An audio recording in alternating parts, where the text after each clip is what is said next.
Hola, ¿cómo están? Yo me llamo Daniela Chiscas Barroso y este es mi canal Gibidibis. Hoy les voy a presentar un video llamado, bueno, no tiene nombre todavía, le voy a poner apenas, pero este video se trata de unos juguetes muy buenos que puedes utilizar con tu gato. Luego veremos los juguetes que puedes utilizar con tu perro. Aquí vienen. Puedes usar unas como tipo lombricitas que las venden en Six Flags. De hecho son para hacer trucos de magia, pero yo se las compré a mi gato porque dije, esto le va a gustar a mi gatito hermoso. Y son estas lombricitas. Ahorita ya está un poco gastada porque mi gato lo rasguña. De hecho, voy a presentar a mi gatito hermoso. Saluda, gatito.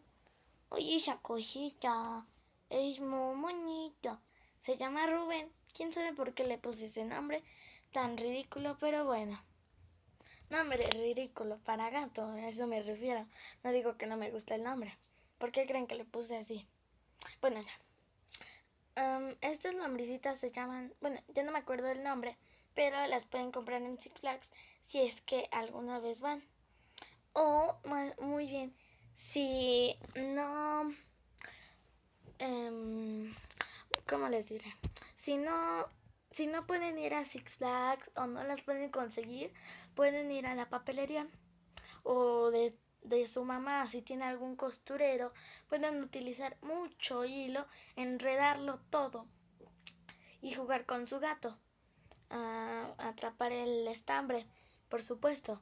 De hecho, yo ya les hice un video de jugando con su estambre y otro de jugando con su lombriz. No, bueno, voy a hacer el de jugando con su lombriz.